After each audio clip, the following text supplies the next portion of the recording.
రేపే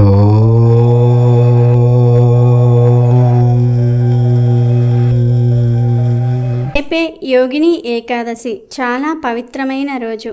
హిందూ మతంలో ఏకాదశికి ప్రత్యేక ప్రాధాన్యత ఉంది. ఏకాదశి ప్రతి నెలలో 2 సార్లు వస్తుంది. మొదటిది కృష్ణపక్షంలో, రెండవది శుక్లపక్షంలో. జ్యేష్ఠ బహుళ పక్షంలోని ఏకాదశి తిథిని యోగిని ఏకాదశి అంటారు.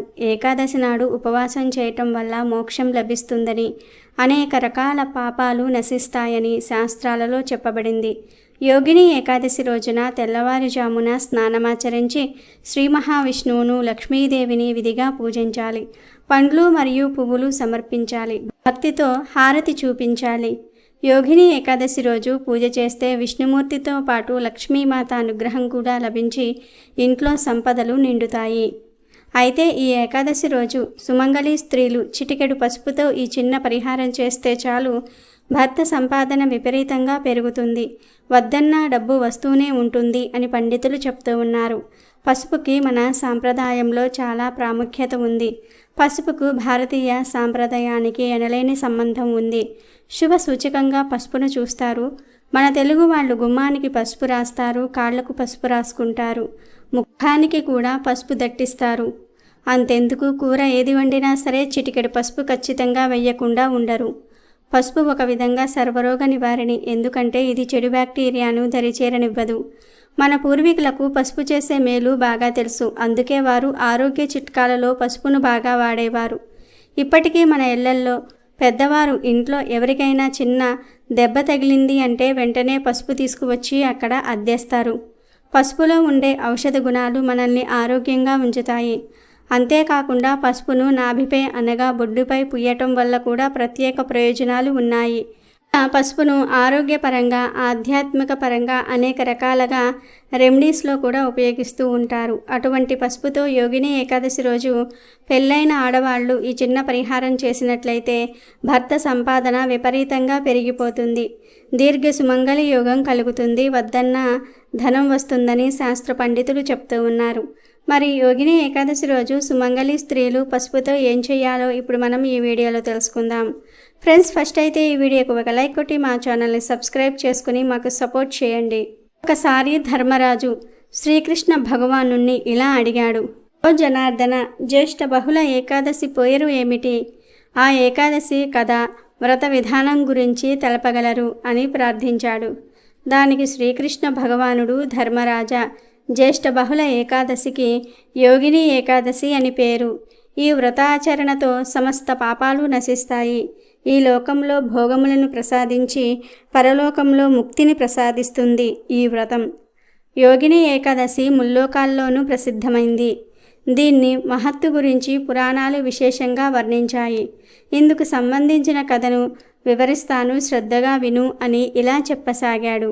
సర్వధామమైన అలకాపురి నగరం నందు కుబేరుడు అనే యక్షపతి పరిపాలన చేస్తూ ఉండేవాడు. కుబేరుడు గొప్ప శివభక్తుడు. ప్రతిరోజు శివుణ్ణి అత్యంత భక్తిపూర్వకంగా పూజించేవాడు.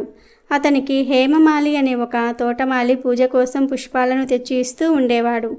ఆ మాలికి అత్యంత సౌందర్యవతి అయిన భార్య ఉండేది. ఆమె పేరు విశాలాక్షి. ఒక రోజున హేమమాలి మానస సరోవరం నుండి పువ్వులు తీసుకుని ఇంటికి వచ్చాడు. వాటిని యక్షపతి పూజా మందిరానికి తీసుకువెళ్ళాలి. కానీ మాలిని తన భార్య తీరును చూసి కామాసక్తుడయ్యాడు.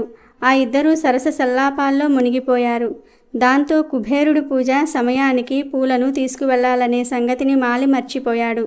సమయం మధ్యాహ్నమైన పుష్పాలు అందకపోవటంతో యక్షపతి కుబేరుడు హేమమాలి కోసమే ఎదురు చూస్తూ ఉన్నాడు. చివరకు కుబేరుడు దూతలను పిలిచి వెంటనే వెళ్ళి హేమమాలి సకాలంలో పూజకు పుష్పాలు ఎందుకు తేలేదో, దానికి గల కారణమేమిటో తెలుసుకురమ్మని ఆజ్ఞాపించాడు. యక్షులు హేమమాలి ఇంటికి వెళ్లారు. అక్కడ మాలి దంపతులు సరస సల్లాపాల్లో మునిగిపోవటం చూశారు. తిరిగి రాజు దగ్గరకు వెళ్ళి తాము చూసింది చెప్పారు. మహారాజా, మాలి మహాపాపి, అతి కాముకుడు, కర్తవ్యాన్ని విస్మరించి భార్యతో కామకల్లాపాలు సాగిస్తూ ఉన్నాడు అని దూతలు చెప్పిన సమాచారం విని కుబేరుడు క్రోధుడై వెంటనే తన సైనికులను పంపి మాలిని రాజమందిరానికి పిలిపించాడు. హేమమాలి భయంతో వణుకుపోతూ కుబేరుడు ముందు నిల్చున్నాడు. అతన్ని చూసి కుబేరుడు హద్దుల్లేని కోపానికి లోనై శపించాడు. ఓరి పాపి, నీచుడా, కాముకుడా, నీవు పరమ పూజనీయుడైన శివ భగవానుణ్ణి తిరస్కరించావు. ఈరోజు నా పూజకు పుష్పాలు అందించకుండా ఆటంకపరిచావు. పూల గొప్పతనం నీకు తెలియదు. ఇదొక మహా అపరాధం. ఈ క్షణమే నీ భార్యతో నీకు వియోగం సంభవించుగాక. మానవలోకానికి వెళ్ళి కుష్టి వ్యాధితో అష్టకష్టాలు అనుభవిస్తావు అని శపించాడు. కుబేరుని శాప ఫలితంగా హేమమాలి స్వర్గధామమైన అలకాపురి నుండి భూలోకంలో పడ్డాడు. శ్వేత కుష్టి పీడితుడయ్యాడు. కష్టాలతో కాలం వెల్లదీస్తూ ఉన్నాడు. మాలి భార్య కూడా భూతలానికి వచ్చి దుఃఖసాగరంలో మునిగింది. భయంకరమైన అడవిల్లో అన్న పానాదులు మాని నిద్రలేక తిరుగుతోంది. వ్యాధి తీవ్రమైన మాలి శరీరం దుర్గంధమైపోయింది. ఒక రోజున చేసిన తప్పుకు శిక్ష అనుభవించాడు. అయితే మాలి అంతఃకరణం శుద్ధమైనది. గొప్ప రాజభక్తుడు, దైవభక్తుడు, బుద్ధిమంతుడు. అందువల్ల పూర్వజన్మ స్మృతి జ్ఞానం ఉంది. తప్పును తెలుసుకున్నాడు. శాప విముక్తికి తగిన పశ్చాత్తాపం చేసుకోవాలనే తపనతో మాలి హరిద్వారంలో గంగా స్నానం చేశాడు. ఎక్కడ్నుంచో తేనెటీగలు వచ్చి ముట్టడించాయి. అవి అతడిని విడిచిపెట్టలేదు. చివరకు పవిత్రమైన ఉత్తరాఖండానికి చేరుకొని దేవప్రయాగ్కు వెళ్తూ యమునాద్రి తీరానికి చేరుకున్నాడు. అక్కడ ఉన్న చిరంజీవి మార్కండేయ మహర్షి ఆశ్రమానికి హేమమాలి చేరుకున్నాడు. మహర్షి దర్శనంతో మాలిని పీడిస్తున్న తేనెటీగలు మాయమైపోయాయి. తాను చేసిన అపరాధం గురించి మాలి దాపరికం లేకుండా పూర్తిగా మహర్షికి వివరించాడు.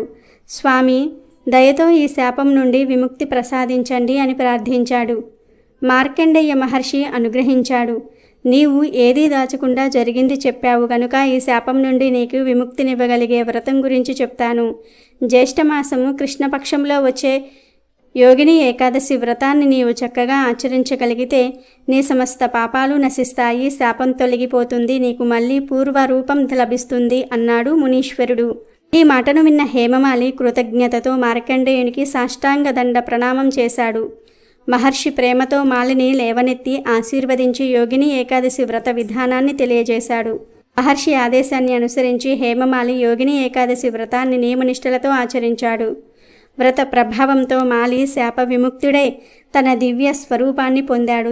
తరువాత అడవుల్లో తిరుగుతున్న అతని భార్యను సమీపించి దంపతులు ఆనందంతో తిరిగి తమ లోకాన్ని చేరుకున్నారు. ధర్మరాజా, యోగిని ఏకాదశి వ్రతం అనేక యజ్ఞాల ఫలితాన్ని ప్రసాదిస్తుంది. 88,000 బ్రాహ్మణులకు భోజనం పెట్టిన ఫలితంతో సమానమైనది. ఈ వ్రతం సమస్త పాపాలను తొలగిస్తుంది. ముఖ్యంగా ఈ వ్రతం పాటించటం వల్ల ఎటువంటి చర్మ వ్యాధులు ఉన్నా కూడా నివారింపబడతాయి. ముఖ్యంగా కుష్టి వ్యాధి నివారణ అయ్యి పూర్తి ఆరోగ్యం చేకూరుతుంది. అంత్యకాలంలో స్వర్గలోక ప్రాప్తిని కలిగిస్తుంది అని శ్రీకృష్ణుడు చెప్పాడు. ఇక ఇంతటి పవిత్రమైన రోజున సుమంగళి స్త్రీలు ఏదైనా ఆలయంలో మెట్ల పూజ చేస్తే భర్త సంపాదన పెరుగుతుందని శాస్త్రం చెప్తుంది. మెట్ల పూజ అంటే ఏదైనా ఆలయంలో మెట్లన్నీ కూడా శుభ్రంగా నీళ్లతో కడగండి. మెట్లకు పసుపు రాయండి, కుంకుమ బొట్లు పెట్టండి. ఇలా భార్య మెట్లకు పసుపు రాసి కుంకుమ బొట్లు పెట్టి మెట్ల పూజ చేయటం ద్వారా భార్యకు మరియు భర్తకు కలిసి వస్తుంది. భార్యాభర్తల మధ్య ఏమైనా విభేదాలు ఉన్నా పోతాయి. భార్యాభర్తల మధ్య ప్రేమానురాగాలు కూడా పెరుగుతాయి. ఈ మెట్ల పూజను ఏ ఆలయంలో అయినా సరే చేయవచ్చు. కుదిరిన వారు విష్ణుమూర్తి ఆలయంలో కానీ, లక్ష్మీదేవి ఆలయంలో కానీ మెట్ల పూజ చేస్తే తొందరగా ఫలితాలు లభిస్తాయి. అలాగే ఈ యోగిని ఏకాదశి రోజు సుమంగళి స్త్రీలు సాయంత్రం 6 గంటలకు పసుపు తీసుకొని ఆ పసుపులో కొంచెం ఆవు నెయ్యి కలిపి పేస్ట్ లాగా తయారు చేసుకోండి. ఆ పేస్ట్లో మీ ఇంటి మెయిన్ డోర్ మీద 2 స్వస్తిక్ గుర్తులు వేయండి. ఆ తర్వాత గుమ్మానికి 2 వైపులా దీపాలు వెలిగించండి. ఆడవాళ్ళు ఇలా చేస్తే లక్ష్మీదేవి మీ ఇంట్లోకి ప్రవేశించి మీ భర్త సంపాదనను పెంచుతుంది. అలాగే ఈ ఏకాదశి రోజు ఆడవారు స్నానం చేసే ముందు పసుపులో కొన్ని నీళ్లు కలిపి పేస్ట్ లాగా చేసుకొని ఆ పేస్టును ముఖానికి రాసుకోండి. అలాగే మీ మంగళసూత్రానికి కూడా ఈ పసుపును రాసుకొని ఆ తర్వాత స్నానం చేయండి.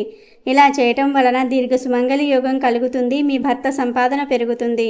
ఈ ఏకాదశి రోజు పెళ్ళైన ఆడవారు ఈ 3 పరిహారాల్లో ఏ ఒక్క పరిహారం చేసినా భర్తకు కలిసి వస్తుంది, సంపాదన పెరుగుతుంది, దీర్ఘ సుమంగళి యోగం సిద్ధిస్తుంది. కనుక అయిన ఆడవారు, సుమంగళి స్త్రీలు ప్రతి ఒక్కరూ కూడా ఈ ఏకాదశి రోజు పసుపుతో ఈ పరిహారాలు చేసి శుభ ఫలితాలను పొందండి. అయితే ఎవరైతే తీవ్రమైన అనారోగ్య సమస్యలతో బాధపడుతూ ఉన్నారో, మానసిక సమస్యల వలన, ధన సమస్యల వలన ఇబ్బందులు పడుతూ ఉన్నారో వారందరూ కూడా ఈరోజు ఒక పండును స్వీకరిస్తే చాలా చక్కటి ఫలితాలు కలుగుతాయని పండితుల మాట. ఈరోజు ఇంట్లో విష్ణుమూర్తిని చక్కగా ఇప్పుడు మనం చెప్పుకోబోయే విధంగా పూజించుకోండి.